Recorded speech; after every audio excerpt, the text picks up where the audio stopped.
Welcome to Discovering the Ancient Paths. I am Pastor Mark Biltz of El Shaddai Ministries. We meet every Saturday morning in Tacoma, Washington from 10 a.m. to 12:30. One of the most exciting things we do is to look at the New Testament through the lens of the culture during the very days of the Messiah. We also go through the Torah, or the first 5 books of Moses, throughout the entire year, dividing it into 52 sections, so over the year, all 5 books are covered. Remember after the resurrection, on the road to Emmaus, how the disciples' hearts were burning as Jesus opened up the Old Testament to them in ways they had never seen. That's what we do every week. Join us on the journey of your life right here at El Shaddai Ministries, meeting every Saturday morning right here in Tacoma, Washington from 10 a.m. to 12:30. We'll see you there. All right, the Torah portion today is Mishpatim. Now I want you to notice something. With Hebrew, there's always 2 or 3 letters that make up the root word that this is built on, and then you add letters around it. And so right here is the key root letters, and in Hebrew, that is the word shaphat. Now, shaphat means judge. And then if you add a yud and a mem to it, okay, to the left there, you get plural, shoftim, or judges. And if you put a mem at the beginning, you get mishpatim, which means judgment. So our Torah portion is the bottom with judgments, but from that you get judges, and from that you get judge. Now, one of the interesting things about this word, if you remember in Hebrew, every letter is a word. So if you have a 3-letter word, you have 3 words within the one word. So what do we see that the Bible tells us what a biblical judge is to do? In Hebrew, we find in the ancient Hebrew, the shin, this first letter looks like our W, but shin in Hebrew means tooth. And it's the idea of consuming things, destroying things. The shin is also part of the Hebrew word for fire, and a fire consumes things, destroys things. So we see here that the first letter of a judge means to consume or destroy something. The next letter, the pei, it represents a mouth. Pei means mouth. The tet represents the serpent. So a judge's job is to shut Satan up. It's to destroy the mouth of the serpent. That's what the very Hebrew word for judge. And so when we want judge God's judgments, we should be for God's judgments. Okay, so that's what's important for us to realize. Now, there's different types of commandments. This is the problem with the English. We talk about keeping the commandments. Well, there's 4 different basic types of commandments. The first one, English word commandment, there's a Hebrew word, mitzvah, and the plural is mitzvot. Okay, and that you can think of in terms of the 613 mitzvot or commands that God has given. Then there is a term judgment. It's also translated as ordinance, and that is a mishpat. That's what we're studying today, judgments. Well, then there's also a statute, which is masculine or feminine, chuk or chukah, and those are laws that don't make sense. How many of you have kids and they want to know why, and you just tell them it's because I told you so? Okay. Some of them you can give explanations. Some of them are just an I told you so. Well, these are God's I just told you so. Like an example would be the ashes of the red heifer. Okay. What in the world? You take a bird and you dip it in water and blood and sprinkle it and everything, and that makes us better? Okay. Well, we just do it. And then finally, you have the word Torah, which is a law, which that's how it's translated, but it's better translated as instruction. And so in one sense, the New Testament is Torah. It's instruction in righteousness. So what we're looking at today is Mishpat. Now, here's one of the things. In Exodus 21:1, our opening verse, it says, "Now these are the judgments which you shall" what? set before them. What does it mean, set before them? When we hear judgment set before them, it's like, oh, hey, it's a bunch of God's laws. You better read them and you're in trouble.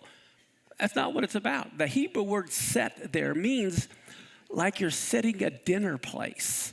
It means a beautiful way to present them. So it's not just to teach the Torah, but when we teach Torah, we should present it to the people like a set table from which one is ready to eat. That's how we need to see it. We need to see the Torah as the main course. That's what it is. And the way you do that is by explaining the reasons for all the commandments as well. We need to see the Torah from another perspective. Most Christians see Torah as law. Ooh, law is bad. It's only bad if you're lawless. Okay? When you think about it. But how many of you know you can go from state to state and country to country and there are different laws? I mean, you can tell the attitude of the people in a given state or country by the laws they pass.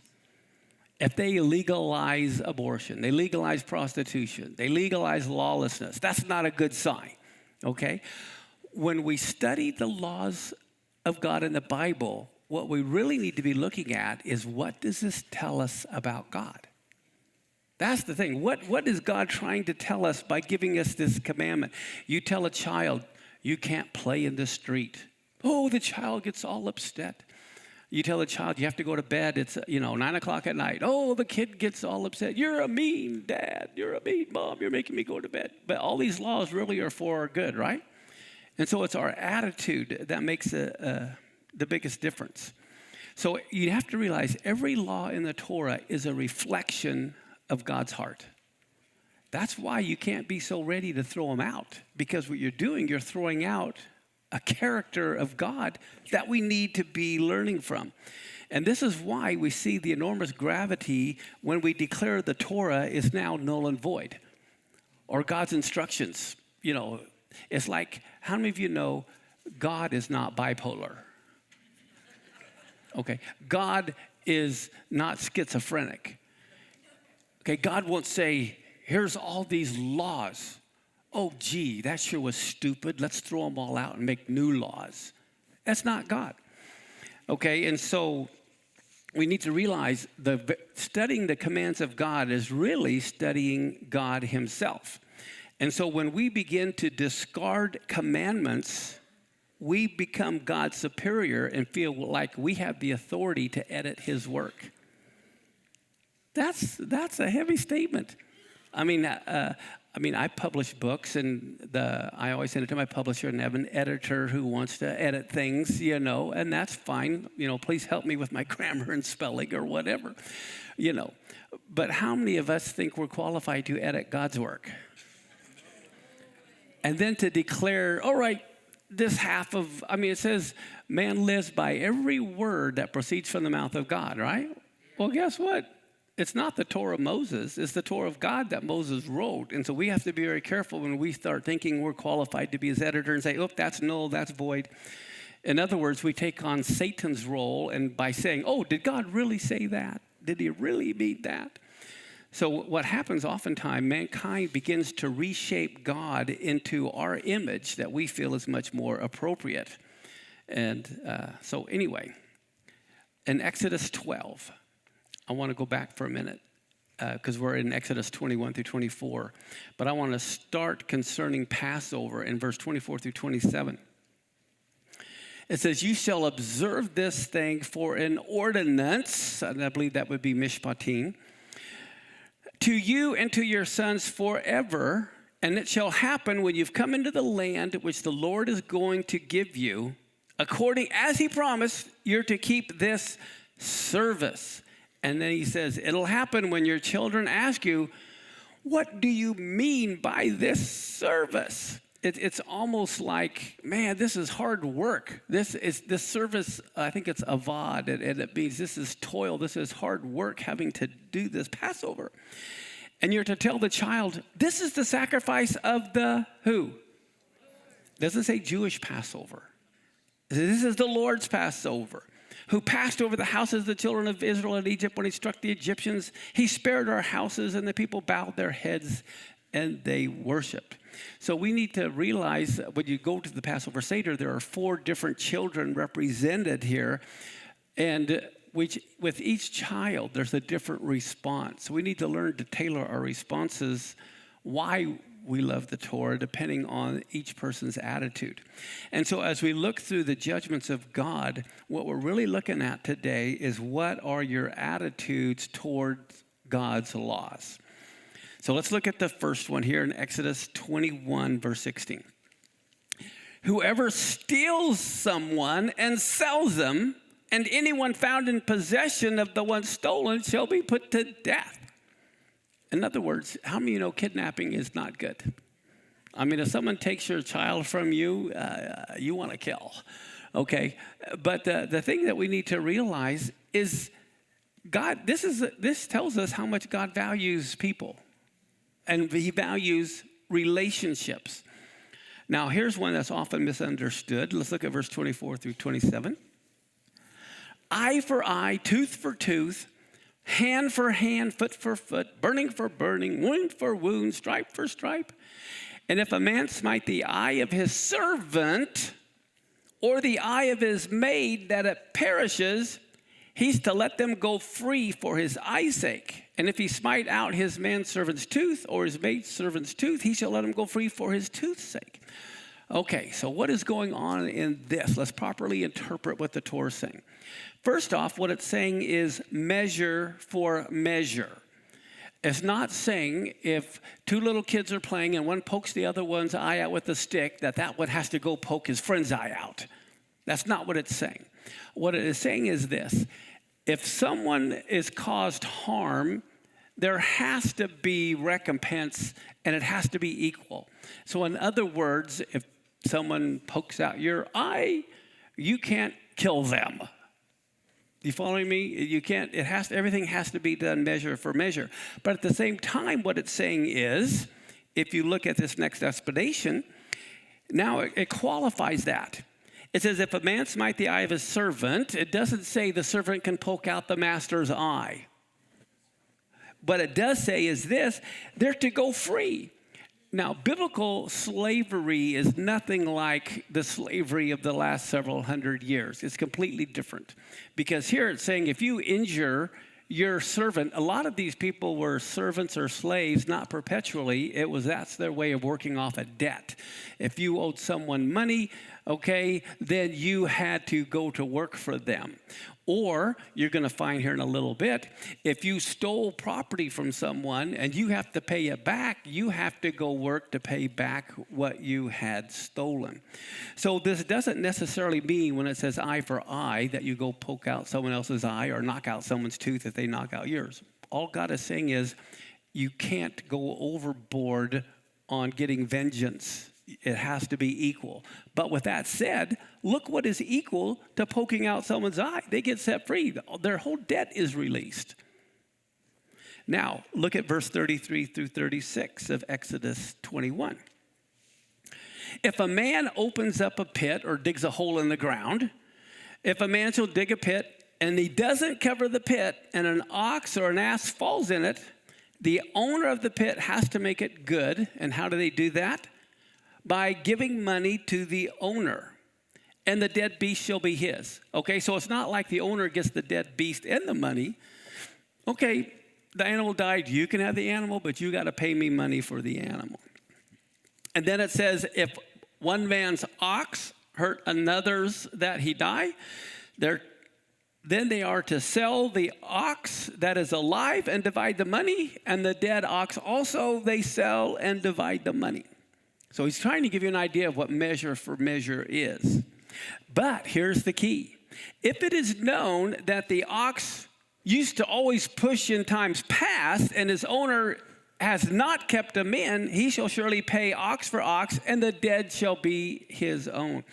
There's greater consequences, like if you have a dog that is known to bite people and you don't chain him up and you let him run around, that's a greater accountability.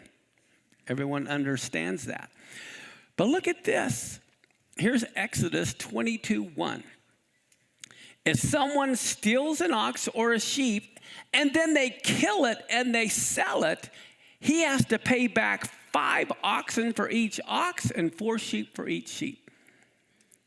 Now, I tell you what, our prison system would be a lot different if we made people pay back, 4 or 5 times more than what they stole and they had to work for it, rather than putting them in prison and having all the taxpayer dollars have to use to support them and let them, do all the horrible things they do in prison. Look at verse 2 through 6. If a thief is found breaking into a house and he's smitten so that he dies, no blood will be shed for him. But if there's sunlight, there shall be blood shed for him, for he should make full restitution. And if he has nothing, look at this, he's to be sold for his theft. And if the theft be certainly found in his hand while it's alive, whether it be ox, ass, or sheep, he's to restore double. So if someone steals a sheep and the sheep is found to be alive in their hands, they have to pay double. But if they kill it, they have to pay 5 times, or if they sell it. So you can see there's different grades.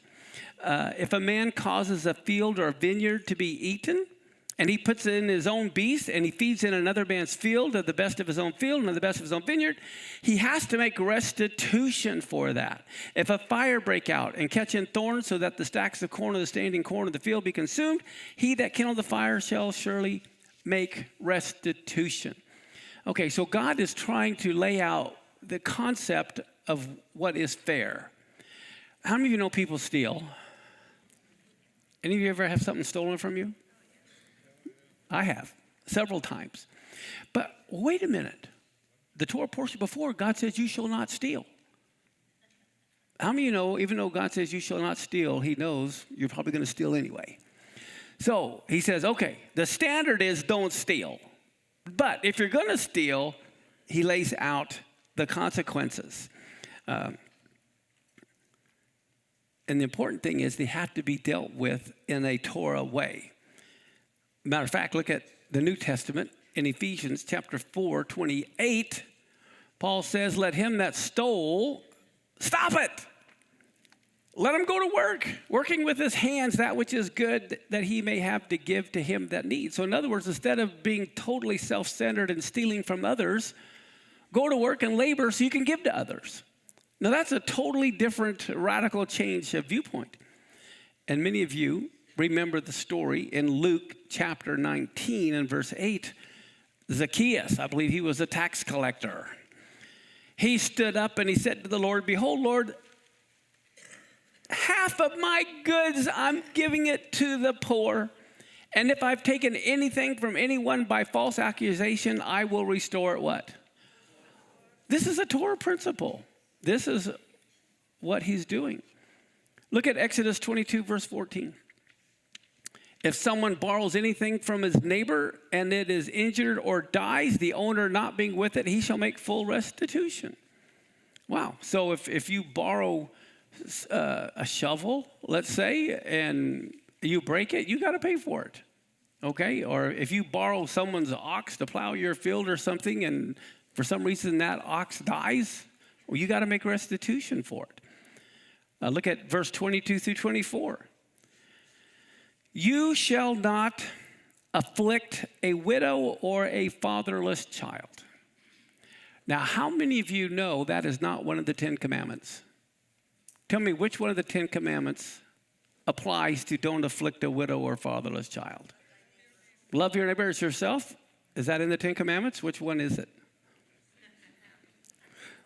Yeah, that's not really one of the 10 commandments. It's a commandment, but it's not one of the 10 commandments. What would you say if someone says, I can now afflict a widow because I'm under the New Testament? Hello? Doesn't make any sense.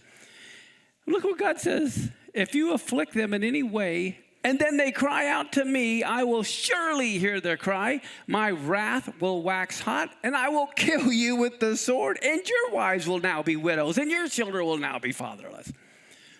Okay, well, how can we say, okay, well, that's the Old Testament. That's all done away with. We can now afflict the widows and the fatherless. Look at verse 26 through 27. If you at all take your neighbor's raiment to pledge, you have to still give it back to him when the sun goes down, because that's his only covering. It's his raiment for his skin. How is he going to sleep? He'll be freezing. It'll come to pass when he cries to me that I will hear, for I am gracious. So these laws are all telling us that we have a God who is not some mean, arbitrary throwing out laws to man just because he likes to see them, twist and turn under the weight of this horrible law to take care of the widows and the orphans. No, we have a gracious God. That's what we're supposed to learn from these laws. Here's one of the most famous one of modern day. Exodus 23, 1 and 2, you shall not spread fake news. That's what it says. I'm serious. This is the correct English translation for today. You shall not spread fake news. Don't join your hand with the wicked to be a malicious witness. Look at some of the modern day trials and the malicious witnesses. Don't follow a crowd to do evil. Neither shall you testify in court to side with a multitude just to pervert justice. But what if everyone today that is spreading fake news says that's not one of the 10 commandments, spreading fake news? It's all done away with. We are under the blood and we can spread fake news. Does that make any sense? No. Look at Exodus 23, 7. Keep you far from fake news. Verse 8. Don't take a bribe. A bribe binds those who have sight and perverts the words of the righteous. Oh, but that law was just to the Jews. We're under the law. And now as long as we say Jesus loves me 3 times, I can take bribes.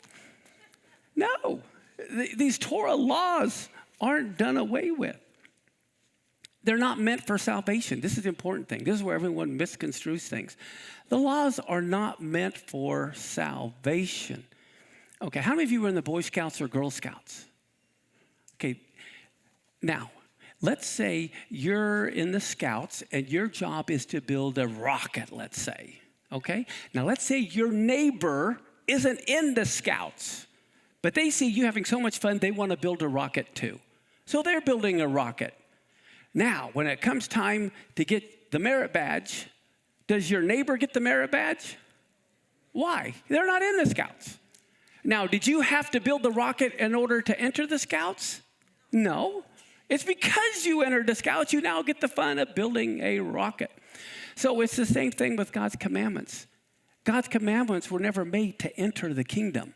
God's commandments were for his kids who are already in the kingdom so they knew how to behave. It's that simple, but yet people make it so complicated. Okay, let's look at verse 10 through 11.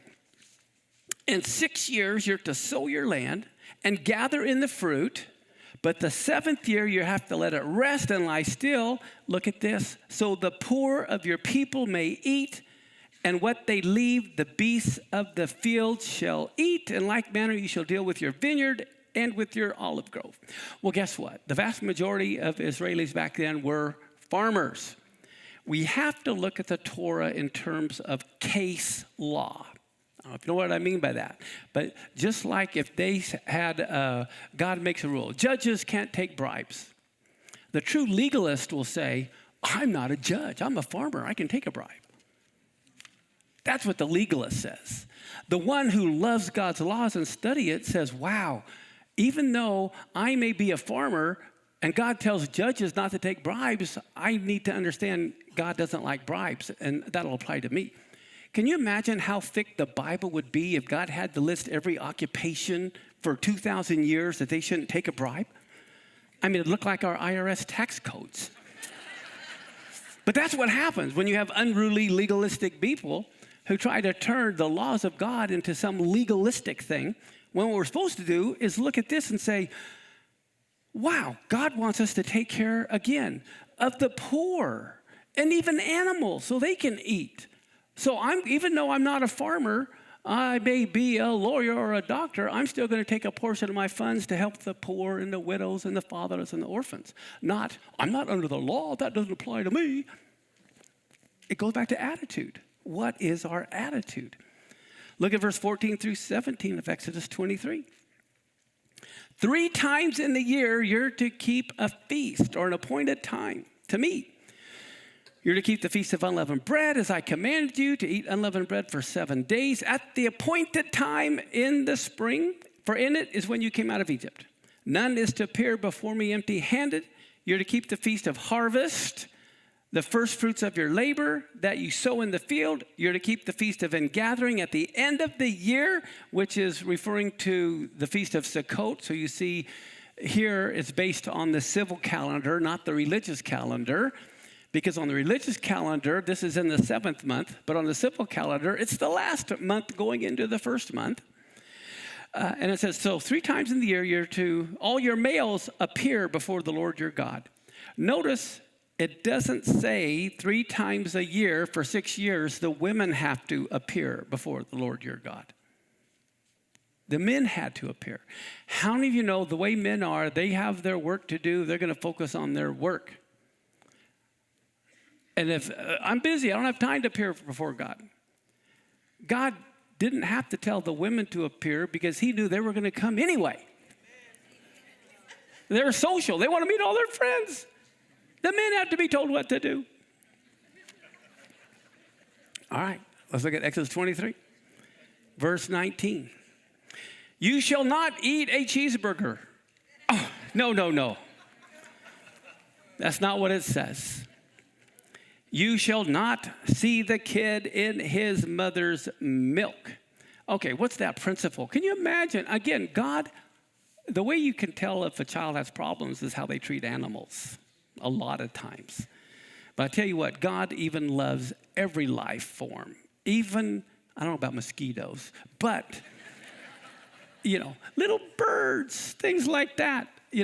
God always cares. And here, how cruel it is for a baby to be boiled, smelling his mother's life source. It's milk. And that's what he's trying to say. He doesn't say, from that they construe you can't eat cheeseburgers, okay, mixing meat and milk. But if you remember in Genesis, when Abraham had the 3 angels appear before him, it says he served them milk and meat. So there was no problem serving, and I believe God was one of those people. Now, some people say, yeah, but he waited 3 hours before he served the milk. That's the appropriate time. And I say, well, yeah, but what happens to milk sitting out in the heat of the day, 100-degree weather? He's serving them spoiled milk, So I think they had it at the same time. Okay, let's look at Exodus 23, verse 20 and 21. This is where it gets very interesting. Now, remember, the Hebrew word for angel could also be translated messenger. It doesn't have to be angel. It could be messenger. But here in Exodus 23, verse 20 and 21, he says, behold, I'm sending an angel before you to keep you where? In the way. Who is the way? Yeshua, the truth and the life. And he's going to bring you into the place which I have prepared. And what did Yeshua say about preparing a place for you? And it says, beware of him and obey his voice. Don't provoke him, for he will not pardon your transgressions if you do, for my name is in him. No angel or messenger can forgive sins. Yeshua can. And that's why they're so upset at him when he said your sins are forgiven. They said, who do you make yourself out to be? Well, this is showing you this messenger that's going to keep them in the way has the power to forgive sin. And it doesn't say he's coming in my name. He's saying my name is in him. This is who I am. Now let's look at Exodus 23 and verse 22. But if you carefully obey his voice and do all that I say, then I will be an enemy to your enemies and an adversary to your adversaries. Wow, I don't know how many of you have enemies, but don't you want God to be your big protector and be an enemy to your enemies? Let's look at verse 25 and 27. You shall serve the Lord your God, and look what happens if you do. He's going to bless your bread. He's going to bless your water. He's going to take sickness away from you. No one will miscarry or be barren. I will fulfill the number of your days. I will send my terror before you and will throw into confusion all the people against whom you shall come. I will make all your enemies turn their backs to you. Wow. Now, many of the church will claim that one. Well, okay, it applied to Israel, and you're grafted into that. But how many of you know you can't pick and choose?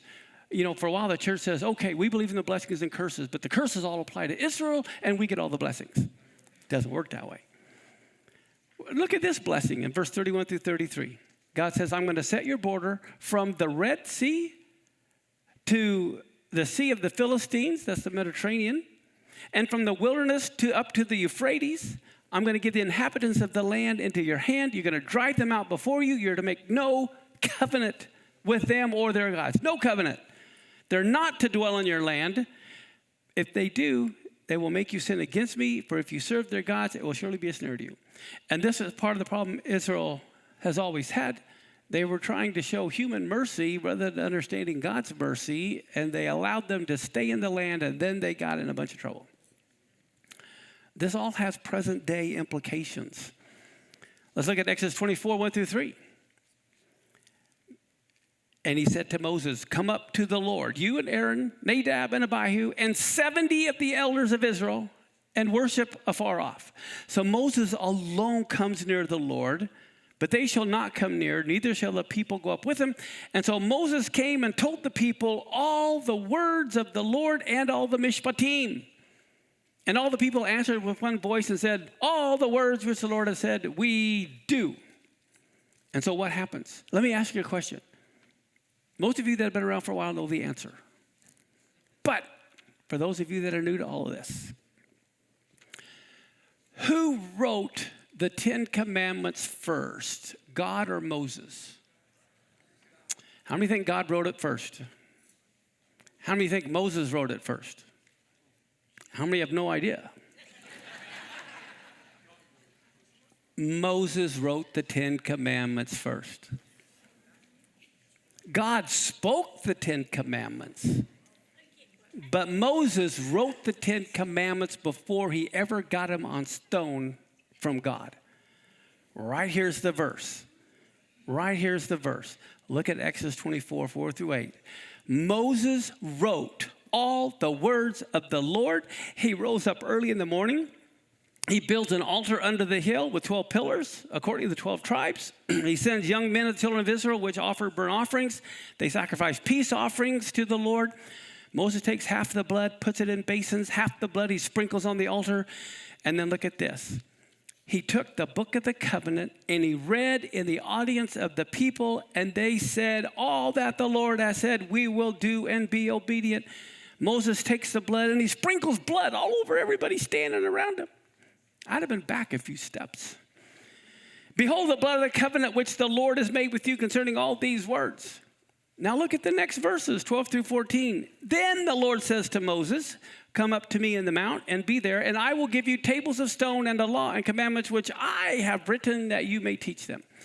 And so Moses wrote all the words of the commandments in a book, read all the commandments to everybody. Then he gave the book to the people, and he says, look, I'm going to go up and worship for 40 days and 40 nights. If there's any problem, you've got the book to follow. That's what makes the sin of Aaron so bad, because they read it, they heard it, they have the book, and the first thing when it comes to what are we supposed to do, they don't go to the book. But they had it. That's what makes the sin of the golden calf so bad. In Exodus 24, 12 through 14, okay, Moses rose up and his minister Joshua. Moses went up to the mount of God, and he said to the elders, tarry you here for us until we come again to you. And behold, Aaron and Hur are with you. If anyone have any matters to do, let them come to them. Why? They got the book. Verse 16 and 17, the glory of the Lord settles on Mount Sinai. The cloud covers it how many days? And the seventh day he calls out to Moses out of the midst of the cloud. The appearance of the glory of the Lord was like a devouring fire on the top of the mountain in the eyes of the children of Israel. Well, guess what? God destroyed the earth by water the first time. The second time he's going to do it by fire. We're now basically at the end of the 6 days or 6,000 years. And any day now we're entering that seventh day, the seventh millennial reign, when God is going to call to us out of the midst of a cloud. come up hither. Well, are you ready? Here we go. Go ahead and put up. There it is. Revelation. We're now in chapter 12. We look at verse 1 and 2. There appears a great wonder in heaven. There was a woman clothed with the sun, and the moon is under her feet, and upon her head a crown of 12 stars. And she, being with child, is crying out, travailing in birth and in pain, having to be delivered. You know, what's interesting is you can see oftentimes Virgo, that constellation, certain times of the year, she's totally clothed with the sun. The moon is under her feet, and it's almost always at Rosh Hashanah, right there in that time frame. But here we see who is this woman clothed with the sun. Who does she represent that has the moon under her feet? Well, let's look at Genesis chapter 37, verse 9. Again, to understand the end of the story, you always have to go to the beginning. How many of you like to read the end of the book first? I know there are some of you that love reading the end of the book. Even with those little mazes that you draw a circle and you try to get to the center, I always start at the center, work my way out. I find it a lot easier. But anyway, Genesis 37:9. Joseph dreamed another dream, and he told it to his brothers who really appreciated it. No, just kidding. He said, I dreamed another dream, and behold, the sun and the moon and 11 stars made obeisance to me. He's talking about who? His father, his mother, and his 11 brothers. So the 12 stars, again, would represent the nation of Israel, who's about to give birth to the Messiah. That's what this is talking about. I know some people in Catholicism think it's the Catholic Church, but it's not. It's Israel. And what do we find in Revelation 12, verse 3? There appears another wonder in heaven. There's a great red dragon having 7 heads, 10 horns, and 7 crowns upon his head. Who is that red dragon? And what does it have to say about the 7 heads and the 10 horns and the 7 crowns? Well, let's go back to the Tanakh. Look at Isaiah 27:1.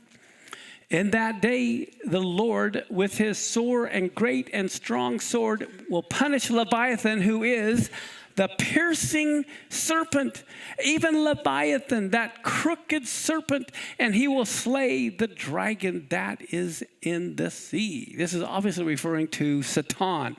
And for those that you don't know, that word Satan or Satan in Hebrew means adversary. That's the actual meaning of his name. He's the adversary. Well, let's look at Daniel 7:7. See if we can find what Revelation is talking about in the Tanakh. Here, Daniel has some visions in the night, and he sees a 4th beast that's dreadful and terrible and exceedingly strong, even has great iron teeth. He devours and breaks everything into pieces. He stamps the residue at the feet of it. He was diverse from all the beasts that were before it, and he also has how many horns? Well, isn't that fascinating? Let's go look at verse 20 through 22 of Daniel 7. The 10 horns that were in his head, and of the other which came up, and before whom 3 others fell, that horn even has eyes and a mouth, speaking very great things. He was looking more stout than his fellows, and he beheld, and the same horn made war with who? All right, and he prevailed against them until when?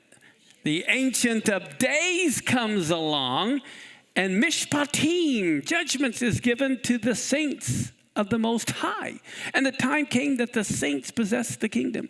Can you hardly wait till you get to possess the kingdom? And now you get to sit in judgment toward the way things happened. Look at verse 24 and 25. Here's the explanation. The 10 horns out of this kingdom are 10 kings that are going to arise. And another is going to rise after them, and he'll be diverse from the first. He'll subdue 3 other kings. He'll speak great words against the Most High. He'll wear out the saints of the Most High. He's going to try to change the biblical calendar and the Torah, and they shall be given into his hand for 3.5 years. Now, here's one thing we have to realize when we read the book of Daniel and these other prophets. History always repeats itself. We can't look at prophecy like from a Greek mindset. Oops, checklist happened, won't happen again. No, the Hebrew mindset is, oops, happened, it's going to happen again. And it's probably going to happen again and again. History always repeats itself. So this is why we have to look for patterns. Look at Revelation 12:4. Look at this. This dragon's tail draws a third part of the stars of heaven, and he casts them to the earth. And then the dragon is standing before the woman who's about to give birth to devour her child as soon as it was born. Don't we see that what happened with Herod when Yeshua was born? He's out to kill all of the babies and everybody. Look at verse 9 and 10. We're going to jump over to Daniel 8. Look at his vision of all of this. Out of them comes this little horn, and it waxed great, exceedingly great, toward the south, toward the east, toward the pleasant land. It waxed great even to the host of heaven, and it cast down some of the host from heaven and of the stars to the ground and stamped on them. Okay, so what do stars represent? Stars in the Bible represent a couple things. Stars can represent angels. Stars can represent the nation of Israel, because he says, you children shall be as the stars of heaven. So stars can represent Israel. Stars can represent believers. Stars, can represent ministering angels, just like maybe Satan took a third of the angels with him. Well, also, he's going to be trying to destroy a bunch of the believers, a bunch of the Jewish people. So there's levels to interpretation. There's not just one answer and everything else is wrong. Look at Revelation 12, verse 5. She brings forth the man-child, and he's the one who's going to rule all nations with a rod of iron. Her child was caught up into God and to his throne. So how is he going to rule the world? With what? A rod of iron. I have this shattered vase here in this picture. This Revelation 12 comes from Psalms 2, verse 9 through 12, where it says, you shall break them with a rod of iron. You're going to dash them in pieces like a potter's vessel. Now, therefore, you kings, you better be wise. I'm warning you right now, you rulers on earth. You better serve the Lord with fear and rejoice with trembling. You better kiss the Son, lest he be angry and you perish in the way, for his wrath is quickly kindled. I tell you what, the wrath of God is not something that I would like to face, because his wrath is always done with justice. It's not done in the heat of the moment. His wrath is always properly measured in the right way at the right time. He's not like mankind's. And we see in Revelation 12:6, the woman, she flees into the wilderness, where she has a place prepared of God that they should feed her again for 3.5 years. Well, here's what's interesting. The woman, I believe, represents the nation of Israel. I think that's plain. Now, most of you, how many of you have not heard of the term Pardes? Most of you have heard of the term Pardes. It's an acronym, like the military has all these acronyms. Pardes is an acronym for how to study the Bible. The letter P is for Peshat, P-E-S-H-A-T, and that means when you read a text, you look at the plain meaning of the text. Think of the P as plain meaning, okay? And if it says don't muzzle the ox, what does that mean? Don't muzzle the ox. It's not real hard, okay? Then the R is for the remez, R-E-M-E-Z, and it means there might be a hint at another meaning. For example, concerning don't muzzle the ox, the Apostle Paul gave a hint at another meaning, saying, hey, you ought to help pay the people who are teaching you the Torah because you're not supposed to muzzle the ox. Now, when there's a hint at another meaning, that doesn't invalidate the plain meaning of the text. Guess what? We now throw that away, we have a new meaning. No, it's just that there's layers of interpretation.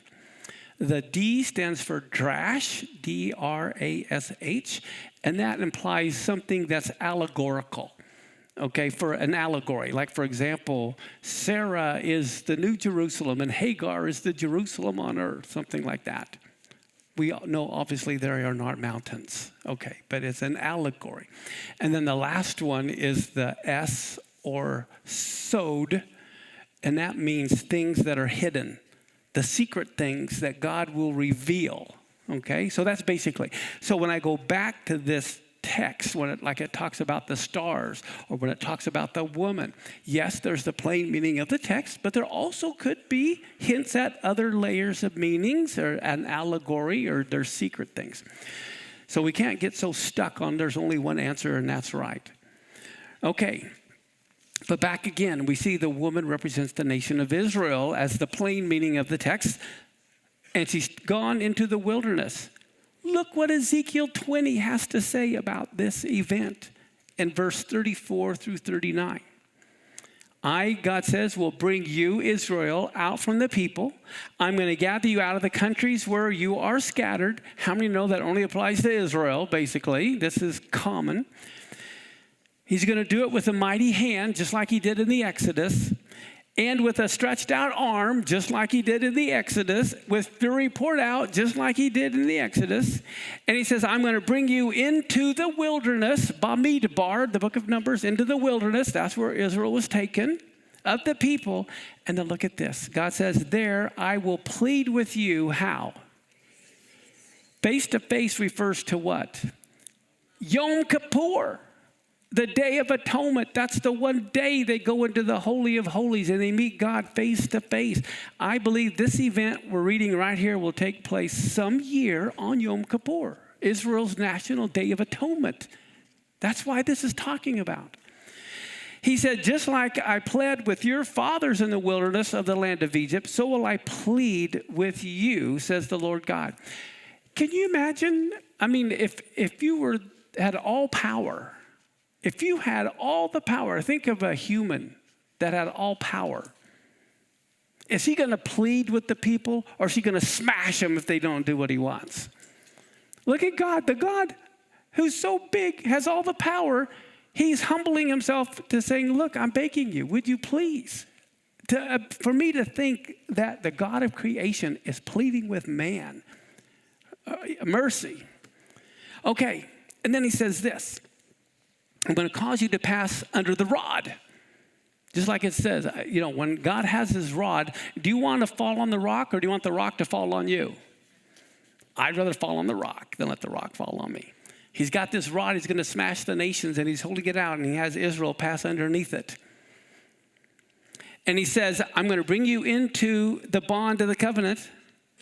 But look at this. I'm going to purge out from among you all the rebels. And those that transgress against me, I will bring them out of the country where they sojourn. They'll not enter. Look, they're not going to enter in the land of Israel, and you shall know that I am the Lord. He's going to decide the righteous from the unrighteous. The ones that will be able to go in the land, the ones that won't. Now look at this. This is crazy. Revelation 12, we'll go back to 7 through 9. There's a war in heaven. If you remember, Moses' tabernacle was patterned after the one in heaven. There's a temple in heaven. There's a tabernacle in heaven. Well, guess what? Just like a harmonic resonance, what's happening in heaven echoes on earth. What's happening on earth is echoing in heaven. There's a war in heaven, which means more than likely there's going to be a war on earth. At the same time, there's the war in heaven. And who is fighting? Michael. And his angels are fighting against who? The dragon. And the dragon fought with his angels and they couldn't prevail. Neither was their place found anymore in heaven until the great dragon was cast out, that old serpent. Here it is, called the devil and Satan. I really believe in letting the Bible interpret itself rather than us trying to find an interpretation. Just let the Bible interpret it. Makes it so simple. But he's the one who deceives the whole world. He's cast out into the earth, and his angels were cast out with him. Well, guess what? When that happens, he knows his time is what? Very short. Okay, Daniel 10, 2 and 3. Look at this. In those days, I, Daniel, was mourning how many weeks? And look, he ate no pleasant bread. He ate no flesh, no wine. He didn't anoint himself at all until 3 whole weeks were fulfilled. Okay, everybody, look up here. Does anybody know on the biblical calendar when he was fasting for 3 weeks? Can anyone tell me what? This is why you got to know the biblical calendar. When you read the Bible, look at it. When is this happening? Does anybody remember? Come on, you guys know. You know. Well, the best answer is, let's look at what the Bible says. All right. Look at the next verse on your notes. Daniel 10, 4 and 5. It was on the 24th day of the first month is when this happened. When you hear the 24th day of the first month, what does that remind you of? Passover. Passover is on Nisan 14, and it goes for how many days? 7 days, well, 8 days total with unleavened bread. Nisan 14 at 8 days, that's Nisan 22. This is the 24th day. He's been fasting for 21 days. It was all during Passover is when he is fasting. It was during Passover, okay, when Michael and the angels are going to be fighting. Look at this here. He says, I was by the great river, which is Hiddekel. I lifted up my eyes and looked, and there was a certain man clothed with linen whose loins were girded with fine gold of Uphaz. That is probably, we'll see what the Bible says. Look at Daniel 10:6. His body was also like the beryl, his face has the appearance of lightning, his eyes were like lamps of fire. Sounds like Revelation. His arms and his feet like in color to polished brass, and the voice of his words like the voice of a multitude. It sounds like Yeshua, doesn't it? Look at verse 7. And I, Daniel, just me, I alone saw the vision. The men that were around me didn't see the vision, but a great quaking fell on them, so they fled to hide themselves. Kind of reminds me of the Apostle Paul when he fell off his high horse. And then look at verse 10 of Daniel 7:10. Here he says, behold, a hand touched me, would set me on my knees and upon the palms of my hand. I can just see Daniel. He's having these visions, and there he is on his hands and knees. He can barely get up, and a hand reaches over and says, all right, stand up.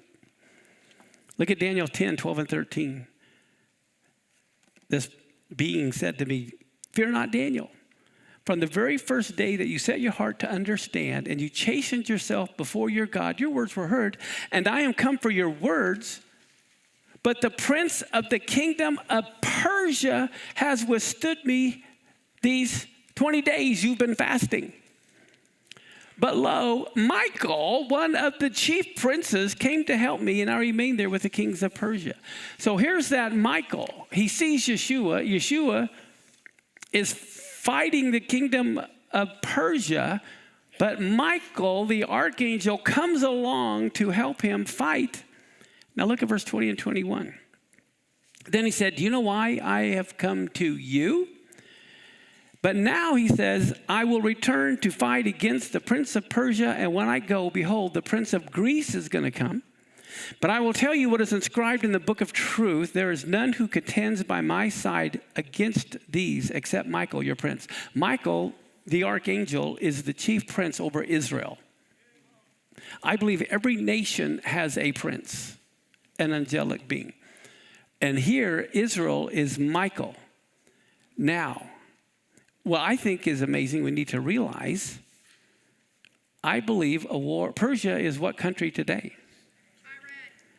I believe we're going to see a great war between Israel and Iran right before Passover, during Passover, right after Passover. Because here, this being says, I have to, look at this, yes. He goes on to say, now I've got to go back and fight this prince of Persia again. And so I believe it's going to be in the month of Nisan, because I believe these are patterns that we're going to see a great war between Israel and Iran. Okay, so now we go to Daniel 12, 1 through 3. It says, at that time, Michael is going to stand up, the great prince which stands for the children of your people. There will be a time of trouble, such as never was since there was a nation, even to that same time. Wow, that's got to be a pretty big war that's coming that hasn't happened yet. And at that time, your people will be what? Delivered. That is, everyone who's found written in the book. How many of you want to be written in the book? This is why every Rosh Hashanah they say, may you be inscribed in the book. And it says, many of those who sleep in the dust of the earth shall wake up, some to everlasting life, some to shame and everlasting contempt. But look at this. This is incredible.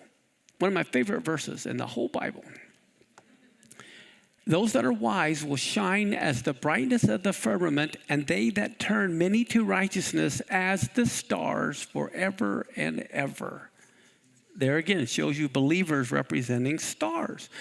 But how many of you know that love astronomy, stars are of all different magnitudes? Real big, bright stars, and they're all beautiful stars. God knows them all by name.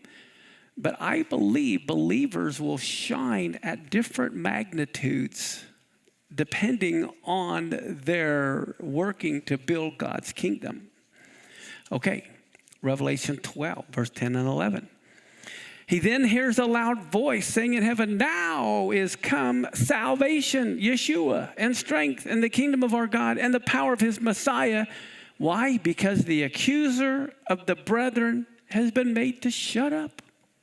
Mishpat, Shaphat, which accused them before God day and night. They overcome him by the blood of the Lamb, by the word of their testimony, because they did not love their lives unto the death. Wow. You know, most of you have heard it so many times, I'm not going to go into it. But I've almost died so many times I've lost count. With guns at my head, major car accidents, major medical malpractice, and all these things where I know if it's not my time, it's not going to happen. And if it is my time, there's nothing I can do about it. God has already pre-numbered all my days. So for me, I have no fear of death. I see death as changing clothes. Okay, all right, we'll have a new body. I feel sorry for those that are left behind. Okay. Zechariah 3, 1 and 2. Let's look at Zechariah. He showed me Yeshua, Joshua, the high priest, standing before the angel of the Lord. And here's Satan standing at his right hand doing what? Accusing him. And the Lord said to Satan, oh, the Lord rebuke you, O Satan. The Lord who has chosen Jerusalem rebuke you. Is not this a brand plucked from the fire? Thank you for joining with us. We hope you learned something new today. Please partner with us in fulfilling the scriptures about taking God's Torah to the nations. You can watch this whole program for free, along with all of our other archive programs right from our website link shown below. We hope to see you soon at our location right here in Tacoma, Washington. See you soon.